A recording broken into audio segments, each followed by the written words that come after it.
ಶ್ರೀ ಗುರುಭ್ಯೋ ಅನಾದಿಯಿಂದ ಭೂಮಿಯ ಮೇಲೆ ಅವತರಿಸಿದಂತಹ ಸಕಲ ಸಾಧು ಸಂತರನ್ನು, ಶರಣರನ್ನು, ದಾಸರನ್ನು, ಸಕಲ ಅನುಭಾವಿಗಳನ್ನು, ದಾರ್ಶನಿಕರನ್ನು ಹೃದಯ ಮಂದಿರದಲ್ಲಿ ಧ್ಯಾನಿಸುತ್ತಾ ವೇದಿಕೆ ಮೇಲೆ ಆಸೀನರಾಗಿ ಇಲ್ಲಿವರೆಗೆ ತಮ್ಮ ಅನುಭವವಾಣಿಯನ್ನು ನಮ್ಮೆಲ್ಲರಿಗೂ ಪಡಿಸಿದಂಥ ಸಕಲ ಸತ್ಪುರುಷರಿಗೆ ವಂದನೆಗಳನ್ನು ಅರ್ಪಿಸುತ್ತಾ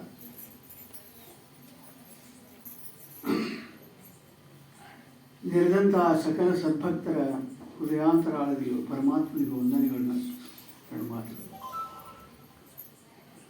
ಈಗ ನಾವು ಹೇಳೋದೇನು ಉಳಿದೇನೇ ಇಲ್ಲರಿ, ಬಹಳ ಸದ್ಗುರುಗಳು ಬಹಳ ಸುಂದರವಾಗಿ ಕ್ರಮಬದ್ಧವಾಗಿ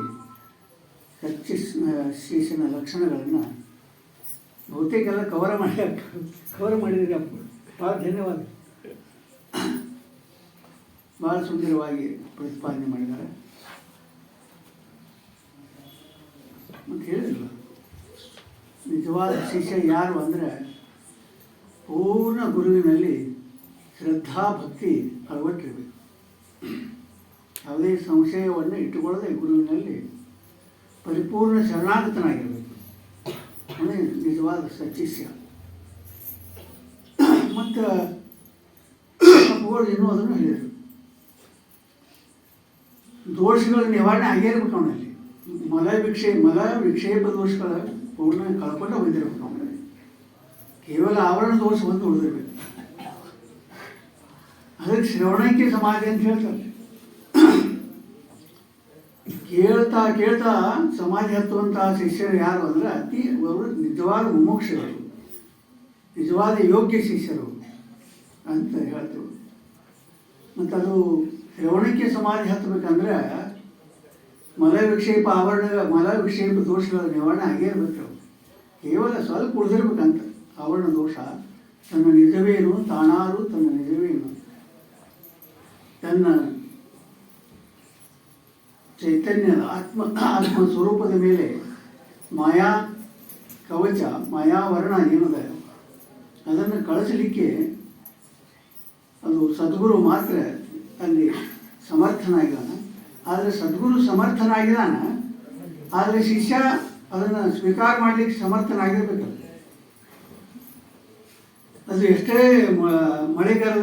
ಮಳೆಗಾಲದರೂ ಬೋರ್ಗಲ್ ಆಗಿತ್ತಂದರೆ ಬೋರ್ಗಲ್ ಮಳೆಯೊಳಗನ ಇಟ್ಟರು, ನೀರೊಳಗನ ಅದನ್ನ ನೆನೆ ಇಟ್ಟರು, ಅದೇನು ನೀರು ಕೊಡಲಿಲ್ಲ,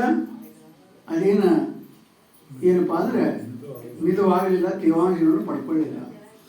ಅದಕ್ಕೆ ಸಚ್ಚಿಷ್ಯನಲ್ಲಿ ಎಲ್ಲ ಸದ್ಗುಣಗಳ ಅವನಲ್ಲಿ ಅಳವಟ್ಟಿರಬೇಕು.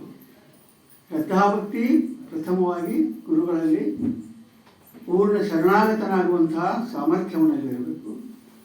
ಮತ್ತು ಸಕಲ ದೋಷಗಳನ್ನು ಕಳ್ಕೊಂಡಿರಬೇಕು. ಸಕಲ ಸದ್ಗುಣ ಸಂಪನ್ನನಾಗಿರಬೇಕು ಅಂತ. ಅಹಿಂಸಾ, ಸತ್ಯ, ಅಸ್ಥೇಯ, ಬ್ರಹ್ಮಚರ್ಯ, ಅಸಂಗ್ರಹ, ಶರೀರ ಶ್ರಮ, ಆಸ್ವಾದ, ಸರ್ವತ್ರ ಭಯವರ್ಜನ, ಅದು ಹೇಳ್ತಾರಲ್ಲ, ಗಾಂಧೀಜಿ ಹೇಳ್ತಾರಲ್ಲ 11 ವ್ರತಗಳಂತ.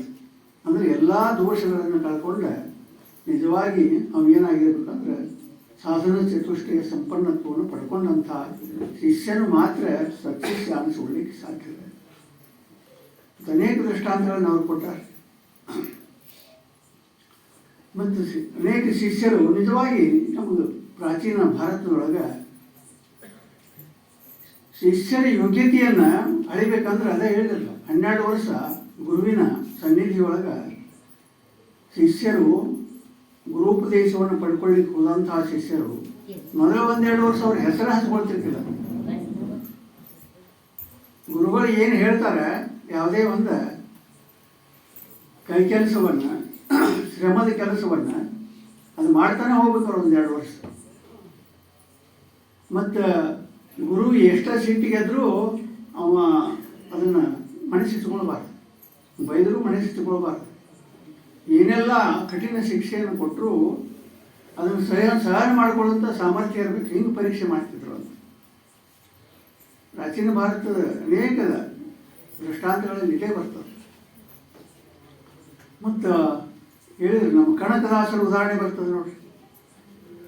ಕನಕದಾಸರಿಗೆ ಅವರ ಗುರುಗಳಾದ ವ್ಯಾಸರು ಎಲ್ಲರಿಗೂ ಸಾಮಾನ್ಯವಾಗಿ ಮೇಲ್ಜಾತಿ ಕೆಳಗಿನ ಜಾತಿ ಮೇಲ್ಜಾತಿಯನ್ನು ಇತ್ತ ಅವಾಗ ಎಲ್ಲ ಮೇಲ್ಜಾತಿಯ ವಿದ್ಯಾರ್ಥಿಗಳು ಇದ್ದಿರುತ್ತೆ ಗುರುಗಳ ಹತ್ರ ಅಭ್ಯಾಸಕ್ಕಾಗಿ. ಇವ ಕನಕ ಕುರುಬರು ಹುಡುಗ ಬಂದು ಗುರುಗಳಿಗೆ ನಮಸ್ಕಾರ ಮಾಡಿಯಪ್ಪ, ನಾನು ತಮ್ಮಲ್ಲಿ ವಿದ್ಯಾಭ್ಯಾಸ ಕಲಿಬೇಕಂತ ಬಂದೇನ್ರಿ, ನನಗೂ ಒಂದು ಮಂತ್ರವನ್ನು ಕೊಡ್ರಿ, ಮಂತ್ರವನ್ನು ಹೇಳ್ರಿ ಅಂತ ಬಂದ. ಅವಾಗ ಗುರುಗಳು ಅಂದರೆ ಏನು ಅಂತಾರಂದ್ರೆ, ಕುರುಬನಿಗೇನೋ ಕೋಣನ ಮಂತ್ರ ಅಂದ್ರೆ. ಏನಂದ್ರೆ ಕುರುಬನಿಗೆ ಏನು ಕೊಡ್ತಾರೋ ಕೋಣನ ಮಂತ್ರ ಅಂದ್ರೆ. ಆಯ್ತ್ರಿಪ್ಪ ಅಂದವನ ಏನು ಮಾಡಿದ, ಅದ ಮಂತ್ರ ಅಂತ ಇಟ್ಕೊಂಡು ಗುರುಗಳ ಆಶೀರ್ವಾದ ಆಯ್ತು ಅಂತ ಇಟ್ಕೊಂಡು ಪೂರ್ಣ ಪೂರ್ಣ ಪೂರ್ಣ ಪೂರ್ಣ ಅನ್ಕೊಂತ ಹೋಗ್ಬಿಟ್ಟಂತ ಕನಕ. ಪೂರ್ಣ ಪೂರ್ಣ ಪೂರ್ಣ ಅನ್ಕೋತ 3 ದಿವಸ ಹಂಗ ಊಟ ನೀರು ಬಿಟ್ಟರೆ, ಆಹಾರ ನೀರು ಬಿಟ್ಟು ಮಂತ್ರ ಹಾಕೊಂಡು ಕೂತ್ಬಿಟ್ಟಿದ್ದಂತೆ. ಏನಾಯಿತು ಅಂದ್ರೆ ಆ ಮಂತ್ರ ಸಿದ್ಧಿ ಏನಾಯಿತು ಅಂದ್ರೆ, ಒಂದು ಬೃಹತ್ ಕ್ವಾಣ, ಯಮನ ಕ್ವಾಣ, ದೊಡ್ಡ ಕ್ವಾಣ ಬಂದು ಎದುರು ನಿಂತದ್ದು. ಅವಾಗ ಏನಾಗಿತ್ತು, ಅಪ್ಪುಗಳು ಹೇಳಿದ್ರಲ್ಲ ಹಿಂಗೆ ಅಂತ ಅಲ್ಲಿ ಅದು ದೊಡ್ಡ ಕೆರೆ ಕಡೆ ಆಗ್ತಿದ್ದಂತ. ಆ ಸಂಸ್ಥಾನದ ಅರಸ ದೊಡ್ಡ ಕೆರೆ ಕಡೆ ಆಗ್ತಿದ್ರಂತ. ಅಲ್ಲಿ ದೊಡ್ಡದೊಂದು ಬಂಡಿಗಳು ಹತ್ತಿತ್ತಂತ. ಅದು ಯಾವ ಒಟ್ಟನ್ನು ತಂದರೂ ಹೊಡೆದ್ರು ಅದು ಸವಿದಂಥ ಬಂಡಿಗಳು ಹತ್ತಿತ್ತಂತೆ. ಇದನ್ನ ತೆಗೆಯೋದು ಹೆಂಗೆ, ಇದೊಂದು ತೆಗೆದು ಕೆರೆ ಮುಕ್ತಾಯ ಆಗೋದಿತ್ತು. ಕೆರೆ ಕಿಡುವಂಥ ಕೆಲಸ ಅದೊಂದು ಬಂಡಿಗಳು ತೆಗೆದ್ರೆ ಕೆಲಸ ಮುಕ್ತಾಯ ಆಗುವಂಗಿತ್ತು. ಆದರೆ ಬಂಡಿಗಳು ತೆಗಿಲಿಕ್ಕೆ ಬರಬಾರ್ದು. ಎಂಥ ಶ್ರಮಿಕರನ್ನು ಹಚ್ಚಿದ್ರು ಬಂಡಿಗಳು ಕೆಟ್ಟ ಆಗ್ಬಾರ್ದು. ಆವಾಗ ಇದನ್ನ ಏನು ಬೇಕು, ನನ್ನ ಯಾಕೆ ನೆನೆಸಿದಿ, ಏನು ಬೇಕು ಹೇಳಿ ನಿನಗೆ, ನನ್ನ ಸಹಾಯ ಅಂತ ಕೋಣ ಬಂತಂದು. ಇಲ್ಲ, ನಮ್ಮ ಅರಸರು ಕೆರೆ ಕಡೆ ಆಗ್ತಾರೆ, ಇಲ್ಲೊಂದು ದೊಡ್ಡ ಬಂಡಿಗಳು ಹತ್ತೈತಿ, ಅದನ್ನು ಯಾರಿಗೂ ತೆಗಿಲಿಕ್ಕೆ ಆವತ್ತು, ಅದನ್ನಷ್ಟು ತೆಗೆದು ಕೊಟ್ಟು ನಡಿ ಅಂತ. ಅದಕ್ಕೆ ದೊಡ್ಡ ಕೋಣ ಬಂದ ತನ್ನ ಕೊಂಬುಗಳನ್ನು ತೊಗೊಂಡು ಆ ಬಂಡಿಗಳನ್ನ ಎಬಿಸ್ತು ಅಂತ ಬರ್ತದೆ. ಬಂಡಿಗಳನ್ನು ಎಬಿಸಿ ಹೋದಾಗ ದೊಡ್ಡ ಪ್ರಮಾಣದ ಜಲ, ಗಂಗಾ ಜಲ ಮೇಲೆ ಇತ್ತು. ಕೆರೆ ಬ್ಯಾಸಿಗೆ ಒಳಗೆ ಕೆರೆ ತುಂಬಿತು ಅಂತ ಬರ್ತದೆ. ಅಂದ್ರೆ ಹೇಳಬೇಕಾದಂತ ಏನಿಲ್ಲ ಅಂದರೆ, ಶ್ರದ್ಧಾ ಭಕ್ತಿಗೆ ಎಷ್ಟು ಒಂದು ಸಾಮರ್ಥ್ಯದ. ಕನಕದಾಸರಿಗೆ ಅಷ್ಟು ಅಂಥ ಶ್ರದ್ಧಾ ಇತ್ತು ಗುರುವಿನ ವಾಕ್ಯದೊಳಗೆ. ಅವು ಗುರು ಹೇಳಿದಂಥ ಮಂತ್ರ ಪೂರ್ಣನ ಮಂತ್ರ ಅಂದರೂ ಏನಾಯಿತು, ಅದು ಅಂಥ ಸಾಮರ್ಥ್ಯವನ್ನು ಪಡ್ಕೊಂತು. ಯಾಕೆ ಶ್ರದ್ಧಾ ಭಕ್ತಿಗೆ ಎಷ್ಟು ಒಂದು ಸಾಮರ್ಥ್ಯದ ಅನ್ನುವಂಥದ್ದನ್ನು ನಾವು ತಿಳ್ಕೊಳ್ತೀವಿ. ಮತ್ತು ಅದೇ ರೀತಿ ಕನಕದಾಸನ ಕನಕನ ಕಿಂಡಿ ಉಡುಪಿಯೊಳಗೆ, ಅಲ್ಲಿ ಶ್ರೀಕೃಷ್ಣನ ದರ್ಶನಕ್ಕಾಗಿ ಕನಕದಾಸರು ಹೋದರು ಉಡುಪಿಗೆ. ಹೆಗಲ ಮೇಲೆ ಒಂದು ಕಂಬಳಿ ಹಾಕ್ಕೊಂಡೆ ಹೋದರು ದರ್ಶನ ಭಾಗ್ಯವನ್ನು ಪಡೀಲಿಕ್ಕೆ. ಆದರೆ ಬ್ರಾಹ್ಮಣರು ಎಲ್ಲ ವೇದಗಳು ಘೋಷಗಳನ್ನು ಪಠಣ ಮಾಡ್ಕೊಂತ ಕುಂತಿದ್ರು. ಅವ್ರು ಹೇಳಿದರು, ಏನಪ್ಪ ಅಂದರೆ ಕೀಳ ಜಾತಿಯವರಿಗೆ ನಾವು ಒಳಗೆ ಪ್ರವೇಶ ಮಾಡೋದಿಲ್ಲ ಅಂತ. ದೇವ ದರ್ಶನವನ್ನು ಕೊಡಲಿಲ್ಲ. ಅದಕ್ಕೆ ಕನಕ ಭಾಳ ಕಣ್ಣೀರು ಸುರಿಸ್ತಾ ಹಿಂದಿನ ಗಾಡಿಗೆ ಹೋಗಿ ಕಣ್ಣೀರು ಸುರಿಸ್ತಾ ಭಗವಂತನ ಸ್ಮರಣೆ ಮಾಡ್ತಾ ಕುಂತಂತ, ಕೃಷ್ಣನ ಧ್ಯಾನವನ್ನು ಮಾಡ್ತಾ. ಭಾಳ ದೂರಿನಿಂದ ಬಂದೇನಪ್ಪ ಶ್ರೀಹರಿಗೆ, ನೀನು ದರ್ಶನವನ್ನು ನನಗೆ ಮಾಡದ ಕಳಿಸ್ತೀಯಾ ಅಂತ. ಅವನ ಆಲಾಪದಿಂದ ಏನಾಯಿತು ಅಂದರೆ, ಇಲ್ಲಿ ಭೂಕಂಪ ಆದಂಗಾಗಿ ಹಿಂದಿನ ಗಾಡಿ ಒಡೆದು ಕೃಷ್ಣನ ಮೂರ್ತಿ ಪೂರ್ವಕ್ಕೆ ಇದ್ದಿದ್ದು ಏನಾಯ್ತು ರೀ, ಪಶ್ಚಿಮಕ್ಕೆ ತಿರುಗಿ ದರ್ಶನ ಕೊಟ್ಟ ಕೃಷ್ಣ. ಇವೆಲ್ಲ ಸುಳ್ಳು ಅನ್ನಿಸ್ತದಲ್ಲ ಹೀಗೆ ಸಾಮಾನ್ಯ ಈಗಿನ ಜನರಿಗೆ ಹೇಳಿದರೆ ಯಾಕೆ ಈಗ ಹಿಂಗೆ ಹೇಳಿದ್ರೆ ಹಿಂಗಾಯ್ತು, ಅದು ಹೆಂಗೆ ಸಾಧ್ಯದ ಅಂತೀವಿ ಯಾಕ್ರಿ? ಅದೇ ಹೇಳ್ತೇನೆ. ಹಿಂಗೆ ಅದು ಕನಕನ ಕಿಂಡಿ ಆಗ್ಬೇಕಂದ್ರೆ ಅಂತ ಎಂಥ ಮಹಾನ್ ಅವರಲ್ಲಿ ಭಕ್ತಿ ಇತ್ತು, ಶ್ರದ್ಧಾ ಇತ್ತು. ಅದಕ್ಕೆ ಹೀಗೆ ಶ್ರದ್ಧಾಭಕ್ತಿ ಒಳಗೆ ಸಾಮರ್ಥ್ಯದ ನಿಜವಾದ ಶಿಷ್ಯರು ಅದು ಯಾರಿಗೆ ಅನ್ನಬೇಕು ಅಂದರೆ ಈ ರೀತಿ ಶ್ರದ್ಧಾಭಕ್ತಿಯನ್ನು ಹೊಂದಿದಂಥವ್ರಿಗೆ ನಿಜವಾದ ಶಿಷ್ಯರು ಅಂತ ಕರಿತೇವೆ. ಮತ್ತು ಅವರಿಗೆ ನಾವು ಏನಪ್ಪ ಜ್ಞಾನ ಪ್ರಾಪ್ತ ಆಗಲಿಕ್ಕೆ ಸಾಧ್ಯ. ಗುರುವನ್ನು ಮುಟ್ಟಿ ಶಿಷ್ಯ ಗುರುವನ್ನು ಮುಟ್ಟಿ ಗುರುವೇ ಆದ. ನ ಗುರು ನ ಶಿಷ್ಯಂ ಚಿದಾನಂದ ರೂಪ ಶಿವೋಹಂ ಶಿವೋಹಂ ಯಾರು ಹೇಳಿದರೆ? ಶಿಷ್ಯ ಗುರುವನ್ನು ಮುಟ್ಟಿ ಗುರುಪದೇಶವನ್ನು ಪಡ್ಕೊಂಡಂಥ ಶಿಷ್ಯ ಅವನು ಸಾಕ್ಷಾತ್ ಗುರುವೇ ಆದ. ಆ ಸಾಮರ್ಥ್ಯ ಯಾರಿಗಿರ್ತದೆ ಅಂದರೆ ನಿಜವಾದ ಈ ರೀತಿ ಒಂದು ಶ್ರದ್ಧಾಭಕ್ತಿಯನ್ನು ಹೊಂದಿದಂಥ ಸದ್ಗುಣ ಸಂಪನ್ನನಾದಂಥ ಶಿಷ್ಯನಿಗೆ ಮಾತ್ರ ಅವನೇ ಸತ್ಶಿಷ್ಯ, ಅವನೇ ನಿಜವಾದ ಸತ್ಶಿಷ್ಯ ಅಂತ ಹೇಳ್ತೀವಿ. ಅದೇ ರೀತಿ ಏಕಲವ್ಯನ ಉದಾಹರಣೆ ಬರ್ತದೆ ನೋಡಿ. ದ್ರೋಣಾಚಾರ್ಯ ಹತ್ರ ವಿದ್ಯಾಭ್ಯಾಸಕ್ಕಾಗಿ ಧನುರ್ ವಿದ್ಯಾಭ್ಯಾಸಕ್ಕಾಗಿ ಅವನು ಅಲ್ಲಿ ಅದನ್ನು ಹೋದ, ಹೇಳ್ಕೊಂಡ ನನಗೂ ಪ್ರವೇಶ ಕೊಡ್ರಿ, ಧನುರ್ವಿದ್ಯೆಯನ್ನು ಅಭ್ಯಾಸ ಮಾಡಲಿಕ್ಕೆ ನನಗೂ ಪ್ರವೇಶ ಕೊಡ್ರಿ. ಅಲ್ಲೂ ಅದ ಬಂತು, ಜಾತಿ ಇದ ಬಂತು ಪ್ರಶ್ನೆನ. ಕಲಿಸೋದಿಲ್ಲ, ಕ್ಷತ್ರಿಯ ಕುಮಾರಿಗೆ ಅಷ್ಟೇ ಕಲಿಸಾಕ್ತೇನಪ್ಪ ನಾನು, ಈಗ ನಿನಗೆ ಕಲಿಸೋದಿಲ್ಲ ನಾನು ಅಂತ. ಅವಾಗ ಏನು ಮಾಡಿದ ಏಕಲವ್ಯ?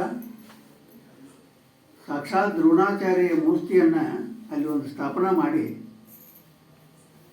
ವಿದ್ಯಾಭ್ಯಾಸವನ್ನು ಪ್ರಾರಂಭ ಮಾಡಿದ. ಧನುರ್ವಿದ್ಯೆಯನ್ನು ಅಭ್ಯಾಸ ಶುರು ಮಾಡಿದ. ತನಗೇನು ಸಂಶಯ ಬರ್ತಿದ್ವಲ್ಲ ಅವಾಗ ಕೇಳ್ತಿದ್ದ, ಯಪ್ಪ ಇದು ಹೆಂಗೆ ಮಾಡ್ಬೇಕ್ರಿ ಇದು ಅಂತ ಕೇಳ್ತಿದ್ದ. ಇದು ಹಿಂಗೆ ಮಾಡ್ಬೇಕಲ್ಲ, ಪ್ರಶ್ನೆನೂ ಅಲ್ಲಿ ತಾನೇ ಹಾಕ್ತಿದ್ದ, ಉತ್ತರನೂ ತಾನೇ ಪಡ್ಕೊತಿದ್ದ. ಅಂದರೆ ಸ್ಫುರಣೆ ಹೆಂಗೆ ಆಗ್ತಿತ್ತು. ಹೀಗೆ ಕಲಿತ ಧನುರ್ವಿದ್ಯೆಯನ್ನು ಹೆಂಗೆ ಕಲಿತ ಅಂದರೆ ಅದು ಇವರು ಕೌರವರು, ಯಾರು ಕೌರವ ಪಾಂಡವರು ಅದಕ್ಕೆ ಬಂದಿದ್ರು, ಭೇಟಿಗಾಗಿ ಬಂದಿದ್ರು ಅಂತ. ಭೇಟಿಗಾಗಿ ಬಂದಾಗ ಅಲ್ಲಿ ನಾಯಿ ಬೊಗಳಿತು. ಇದು ಯಾರು ಪಾಂಡವರು ಕೌರವರ ಇದರ ಅವರ ಬೇಟೆಗಾರರ ಜೊತೆಗೆ ಬಂದಿತ್ತು ನಾಯಿ ಬಂದಂಥ ಸಮಯದಲ್ಲಿ ನಾಯಿ ಬೊಗಳಾಕಿತ್ತು. ಇಲ್ಲಿ ಜನರನ್ನು ಕಂಡ, ಗುಡಿಸಲುಗಳಿಂದ ಜನರನ್ನು ಕಂಡ. ಆವಾಗ ಏಕಲವ್ಯ ಬಾಣ ಪ್ರಹಾರ ಮಾಡಿದ, ಬಿಲ್ಲು ಬಾಣ ಪ್ರಹಾರ ಮಾಡಿದರೆ ಬಾಣದ ಬತ್ತಳಿಕೆಯನ್ನು ನಾಯಿಗೆ ಹಾಕಿದ. ನಾಯಿ ಬಾಯಿಗೆ ಬಾಣದ ಬತ್ತಳಿಕೆಯನ್ನು ಹಾಕಿದ್ದ. ಅಂದರೆ ಅನೇಕ ಬಾಣಗಳು ಅದ ಬಾಯಿ ಒಳಗನ ಸೇರಿದ್ವು ಅಂತ. ನಾಯಿ ಬೊಗಳಾಕ ಬರ್ದಂಗಾಗಿತ್ತು. ನಾಯಿ ಓಡಿ ಬಂತಂತೆ ಯಾರ ಹತ್ರ? ಪಾಂಡವ ಕೌರವರ ಹತ್ರ. ಆವಾಗ ಅರ್ಜುನ ನೋಡ್ತಾನ, ಈ ರೀತಿ ಬತ್ತಳಿಕೆಯನ್ನು ಹಾಕುವಂಥ ಈ ಚತುರ ಯಾರು, ಬಿಲ್ಲು ವಿದ್ಯೆಯನ್ನು ನೈಪುಣ್ಯತೆಯನ್ನು ಹೊಂದಿದಂಥವ ಯಾರು? ದ್ರೋಣಾಚಾರ್ಯರು ಬಂದಿದ್ದರಲ್ಲಿ. ದ್ರೋಣಾಚಾರ್ಯಗೆ ಏನಾಯಿತು ಅಂದ್ರೆ ಆಶ್ಚರ್ಯ ಆಯಿತು. ಏನಪ್ಪ ಅಂದ್ರೆ ಅರ್ಜುನನನ್ನು ಮೀರಿದಂಥ ಧನುರ್ವೇದ್ಯ ವೀರರನ್ನು ಯಾರೂ ಮಾಡ್ದಂಗೆ ನಾನು ಪ್ರಸಿದ್ಧಿಯನ್ನು ತರ್ತಾನೆ ಅಂತ ಹೇಳ್ತಿರೋ ಅವರು. ಆದರೆ ಶಬ್ದವೇದಿ ಬಾಣ, ಶಬ್ದವೇದಿ ವಿದ್ಯೆಯನ್ನು ಕಲಿಸಿದ್ರು ಅರ್ಜುನನಿಗೆ. ಆದರೆ ಶಬ್ದವೇದಿ ವಿದ್ಯೆ ಅಂದರೆ ಅತಿ ಏನಪ್ಪ ಅಂದ್ರೆ ನೈಪುಣ್ಯತೆ, ಅತಿ ನಿಪುಣವಾದ ವಿದ್ಯೆ. ಅದರೊಳಗೆ ಅರ್ಜುನನ ಮೀರಿಸಿದಂಥ ಪ್ರವೀಣ ಆಗಿದ್ದ ಏಕಲವ್ಯ. ಹೇಳೋ ಅರ್ಥ ಅಂದರೆ ಏನಿಲ್ಲಿ ಗುರುಭಕ್ತಿ ಆ ಶಿಷ್ಯನಲ್ಲಿ ಎಂಥ ಒಂದು ಶ್ರದ್ಧೆ ಇತ್ತು. ಆ ಶ್ರದ್ಧೆ ಅವನಲ್ಲಿ ಅಳವಟ್ಟಾಗ ಮಾತ್ರ ನಿಜವಾದ ಅವನು ಸತ್ಶಿಷ್ಯ ಅನ್ನಿಸ್ಕೊಳ್ತಾನೆ. ಇವರು ಅನೇಕ ಉದಾಹರಣೆಗಳದಾವು, ಹೇಳ್ತಾ ಹೋದ್ರೆ ಇನ್ನು. ಅದಕ್ಕೆ ಭಾಳಷ್ಟು ನಮಗೇನಪ್ಪ ಅಂದರೆ ಗುರುಗಳು ಏನಿದಾವೆ ಬಹುತೇಕ ಎಲ್ಲವನ್ನೂ ಕವರ್ ಮಾಡಿದ್ದಾರೆ. ಅದಕ್ಕೆ ಸತ್ಶಿಷ್ಯನಲ್ಲಿ ಯಾವ ಲಕ್ಷಣಗಳು ಪೂರ್ಣ ಅವನಲ್ಲಿ ಶರಣಾಗತ ಆಗಿರ್ಬೇಕು, ಗುರುವಿನೊಳಗೆ ಶರಣಾಗತನಾಗಿರ್ಬೇಕು. ಇದೇ ರೀತಿ ಬರ್ತದೆ. ಯಮುನಾ ನದಿ ದಂಡೆ ಮೇಲೆ ಒಬ್ಬ ಗುರುಗಳು ಶಾಸ್ತ್ರಾದಿಗಳನ್ನ ಹೇಳ್ತಾರೆ ನಮ್ಮಂಗನ. ಅಲ್ಲಿ ಶಾಸ್ತ್ರವನ್ನು ಕೇಳಲಿಕ್ಕೆ ಗೌಳಿಗೀತೆಯಲ್ಲಿ ಬರ್ತಿದ್ರು. ಯಮುನಾ ನದಿ ಪಾರು ಮಾಡ್ಕೊಂಡು ದಂಡೆ ಯಮುನಾ ನದಿಯನ್ನು ದಾಟಿ ಹಾಲು ಕೊಡ್ಲಿಕ್ಕೆ ಬರ್ತಿದ್ರು ಒಂದು ಪಟ್ಟಣದೊಳಗೆ. ಆವಾಗ ಅಲ್ಲಿ ಹಿಂಗೊಂದು ಏನು ಸತ್ಸಂಗದ ಒಂದು ಸಮ್ಮೇಳನದೊಳಗೆ ಅಲ್ಲಿ ಶಾಸ್ತ್ರ ನಡೀತಿತ್ತು, ದಿನಂಪ್ರತಿ ಸತ್ಸಂಗ ನಡೀತಿತ್ತು. ಆವಾಗ ಹೆಣ್ಮಗಳು ಹಾಲನ್ನು ಎಲ್ಲ ಕಡೆಗೆ ಕೊಟ್ಟು ಬಂದು ಕುಂತು ಕೇಳ್ತಿದ್ದ, ಶಾಸ್ತ್ರ ಕೇಳ್ತಿದ್ದ. ಅವಾಗ ಗುರುಗಳು ಹೇಳ್ತಿದ್ರು, ಕೃಷ್ಣನ ಲೀಲೆಗಳನ್ನು ಹೇಳ್ತಾಯಿದ್ರು. ಕೃಷ್ಣನ ಲೀಲೆಗಳನ್ನು ಹೇಳ್ತಾ ಹೇಳ್ತಾ ಅವ್ರು ಏನಾಗ್ತಿದ್ರು, ಭಾಳ ಪರವಶರಾಗ್ತಿದ್ರು, ಭಾವಾವೇಶ ಆಗಿ ಹೇಳ್ತಿದ್ರು. ಅಂದರೆ ಕೃಷ್ಣನಲ್ಲಿ ನೀವು ಸದ್ಭಕ್ತಿಯನ್ನು ಇಟ್ಟಿದ್ದಾದರೆ ನೀವು ಯಮುನಾ ನದಿಯನ್ನು ಸರಾಗವಾಗಿ ಪಾರಾಗ್ಬೋದು, ಯಮುನಾ ನದಿಯನ್ನು ದಾಟ್ಬೋದು, ದೋಣಿ ಇಲ್ಲದೆ ದಾಟಬಹುದು ಅನ್ನುವಂಥ ಒಂದು ಸನ್ನಿವೇಶವನ್ನು ಹೇಳಿದ್ರಂತ. ಮುಂದೆ ಕೆಲವು ದಿವಸದ ಮೇಲೆ ಏನಾಯಿತು ಅಂದರೆ, ಯಮುನಾ ನದಿ ಮಹಾಪೂರ್ ಬಂದಿತ್ತು. ಅವ ಅಂಬಿಗ ದೋಣಿ ದಾಟ್ಸವ ಅದನ್ನು ಇದನ್ನು ಕಟ್ಟಿ ಟೈಮ್ ಆಗಿತ್ತಂತ ಈಗ ಹಾಲು ತರೋದು. ಆ ಸಮಯ ಮೀರಿ ಬಂದಿದ್ಲಂತ. ಆವಾಗ ಅಂಬಿಗ ಏನಪ್ಪ ದೋಣಿಯನ್ನು ಕಟ್ಟಿ ದಾಟಿ ಹೋಗಿದ್ದಂತ. ಹಾಲು ಕೊಡಬೇಕಾಗಿತ್ತು, ದಾಟ್ಲಿಕ್ಕೆ ಆಗಲಿಲ್ಲ. ಗುರುಗಳು ಹೇಳಿದ್ರಲ್ಲಿ, ನೀ ಶ್ರದ್ಧಾಭಕ್ತಿಯನ್ನು ಕೃಷ್ಣನಲ್ಲಿ ಇಟ್ಟದ್ದಾದರೆ ನದಿಯನ್ನು ನೀನು ಪಾರು ಮಾಡ್ಬೋದು ಅಂತ ಹೇಳಿದ್ರು ಗುರುಗಳು. ನಾ ಯಾಕಂದ್ರೆ ದಾಟಬಾರ್ದು ಅಂತ ಆ ಗುರುವಿನ ಮಂತ್ರವನ್ನು ಪಠನ ಮಾಡ್ತಾ ಮಾಡ್ತಾ ನದಿ ಮೇಲೆ ಕಾಲಿಟ್ಟು ದಾಟಿಬಿಟ್ಲು. ನದಿ ಮೇಲೆ ನಡೀತಾ ದಾಟೋದು, ತುಂಬಿದ ಹೊಳೆಯನ್ನು ದಾಟಿಬಿಟ್ಲು ಅಂತ ಸನ್ನಿವೇಶ ಬರ್ತದೆ. ಅದೇ ಗುರುಗಳು ಹೆಂಗೆ ದಾಟಿ ಬಂದಿವ, ನದಿ ತುಂಬಿ ಹರಿಯುವಾಗ ನೀ ಹೆಂಗೆ ದಾಟಿ ಬಂದಿ ಅಂತ ಕೇಳಿದ್ರು. ಮತ್ತು ಅಪ್ಪೋಳ ತಾವು ಹೇಳಿದ್ರಲ್ಲ, ಕೃಷ್ಣನ ನಾಮಸ್ಮರಣೆಯನ್ನು ಮಾಡ್ತಾ ನದಿಯನ್ನು ನೀನು ದಾಟಬಹುದು ಅಂತ ಹೇಳಿದ್ರಲ್ಲ, ಭವಸಾಗರವನ್ನು ದಾಟಬಹುದು ಅಂತ ಹೇಳಿದ್ರಿ. ಈ ಸಾಮಾನ್ಯ ನದಿಯನ್ನು ದಾಟೋದು ಏನು ಮಹಾ ಅಂತ ಹಿಂಗೆ ದಾಟಿ ಬನ್ನಿ ಅಂತ. ಆಶ್ಚರ್ಯ ಆಯ್ತು ಎಲ್ಲರಿಗೂ, ಇದು ಹೆಂಗೆ ಸಾಧ್ಯದ ಅಂತ. ಆವಾಗ ದಾಟು ಅಂತೇಳಿ ಗುರುಗಳು ಪ್ರಯೋಜನ ಮಾಡಿದ್ರು, ಪರೀಕ್ಷೆ ಮಾಡಿದರು ಅಂತ. ಆ ನಾಮೋಚ್ಚಾರಣೆ ಮಾಡ್ತಾ ದಾಟಿದ್ವು ಅಂತ ತೋರಿಸಿದ್ವು ಅಂತ. ಅಂದರೆ ಇಂಥ ಸಿದ್ಧಿಗಳು ಪ್ರಾಪ್ತ ಆಗ್ತವೆ. ಏನಪ್ಪ ಅಂದರೆ ಸದ್ಗುರುವಿನಲ್ಲಿರುವಂಥ ಶ್ರದ್ಧಾಭಕ್ತಿಯಿಂದ ಸಚ್ಚಿಷ್ಯರಾಗಲಿಕ್ಕೆ ನಾವು ಸಾಧ್ಯತೆ. ಅದಕ್ಕೆ ಆ ಶಿಷ್ಯತ್ವವನ್ನು ಪ್ರಾಪ್ತ ಮಾಡಿ ನಾವು ಶಿಷ್ಯತ್ವವನ್ನು ನಿಜವಾಗಿ ನಾವು ಹೊಂದಬೇಕಾಗಿದ್ದರೆ ಎಲ್ಲ ನಾವು ಸದ್ಗುಣಗಳನ್ನು ಅಳವಡಿಸ್ಕೊಂಡಿರಬೇಕು. ಗುರುಭಕ್ತಿಯನ್ನು ನಾವು ಹೊಂದಿರಬೇಕು, ನಿಜವಾದ ಗುರುಭಕ್ತಿಯನ್ನು ಹೊಂದಿರಬೇಕು.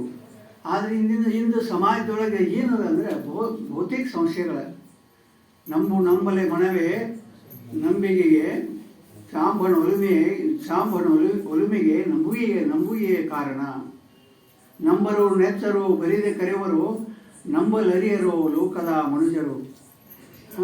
ನಂಬಿ ಕರೆದರೆ ಓ ಎನ್ನನೇ ಶಿವನು, ನಂಬರು ನೆಚ್ಚರು ಬರಿದೆ ಕರೆದರೆ ಕೊಂಬು ಮೆಟ್ಟಿ ಕೂಗೆಂದ ನಮ್ಮ ಕೂಡಲ ಸಂಗಮ ದೇವ. ಕೊಂಬು ಮೆಟ್ಟಿ ಕೂಗೆಂದ ನಮ್ಮ ಕೂಡಲ ಸಂಗಮ ದೇವ. ಶರಣರ ವಚನ ಇದೇ ರೀತಿ ಹೇಳ್ತದೆ. ಅದಕ್ಕೆ ನಂಬುಗೆ ಸಾಮಾನ್ಯವಾಗಿ ಏನದ ಅಂದ್ರೆ ಬಹುತೇಕ ಭಕ್ತರಲ್ಲಿ ನಂಬುಗೆ ಕಡಿಮೆ ಆಗಿದೆ. ಸದ್ಭಕ್ತಿ ಇಲ್ಲದೆ ಹೋದಂಥ ಶಿಷ್ಯರು ಸಚ್ಚಿಷ್ಯರಾಗಲಿಕ್ಕೆ ಸಾಧ್ಯನೇ ಇಲ್ಲ. ಮತ್ತು ಏನು ಅಹಂಕಾರ ಬರ್ತದೆ ಸಾಮಾನ್ಯವಾಗಿ. ಸ್ವಲ್ಪ ನಮಗೆ ಶಾಸ್ತ್ರಾದಿಗಳಿಗೆ ಹೇಳಲಿಕ್ಕೆ ಬಂತು, ನಾವು ಹೇಳಲಿಕ್ಕೆ ಶುರು ಬಂತಪ್ಪ ಅಂತಂದರೆ ಗುರುವಿನ ಕಿಂತೂ ಮೇಲೆ ನಾವು ದೇವ ಅನ್ನುವಂಥ ಸೊಕ್ಕು ಅಹಂಕಾರ ಬರ್ತದೆ. ಅದಕ್ಕೆ ಅಭಿಮಾನ ಸೂಡ ಮುಕ್ತಿ ಉಗ್ರ ಅಂತ ಹೇಳಿದ್ದಾರೆ ಮಹಾತ್ಮರೆಲ್ಲ. ಯಾವಾಗ ನಾವು ಅಭಿಮಾನವನ್ನು ಬಿಡ್ತೇವ ನಾವು ಪೂರ್ಣ ನೀರಾಗಬೇಕಂತಾರೆ. ಗುರುಪಾದದೊಳಗೆ ನೀರಾಗಬೇಕು. ನಾವು ಜ್ಞಾನಿಗಳ ಮಧ್ಯದೊಳಗೆ ನಾವು ಏನಾಗಬೇಕು ಅಂದರೆ ಕರಗಬೇಕಂತ. ಕರಗಿ ನಾವು ಏನಾಗಬೇಕು, ಅತಿ ವಿಧೇಯರಾಗಬೇಕು.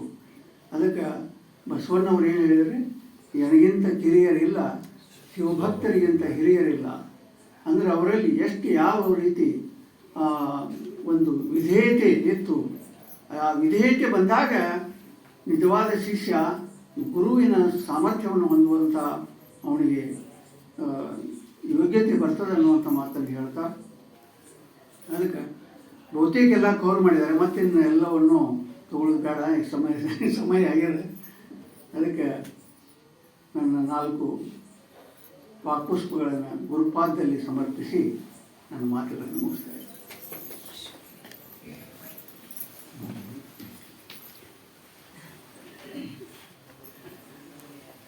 ಹಲವು ದೃಷ್ಟಾಂತಗಳ ಮೂಲಕ ಗುರು ಗುರುವಚನದಲ್ಲಿ ಶ್ರದ್ಧೆಯುಳ್ಳವನೇ ಸತ್ಶಿಷ್ಯ ಅನ್ನುವಂಥ ವಿಚಾರವನ್ನು ನಮ್ಮೆಲ್ಲರಿಗೆ ತಿಳಿಯಪಡಿಸಿದಂಥ ಗುಂಡೇನಟ್ಟಿ ಗ್ರಾಮದಿಂದ ಸುಖಯೋಗಾಶ್ರಮದಿಂದ ಆಗಮಿಸಿದಂಥ ಕಿಲಾರಿ ಗುರುಗಳಿಗೆ ಅನಂತ ಧನ್ಯವಾದಗಳು.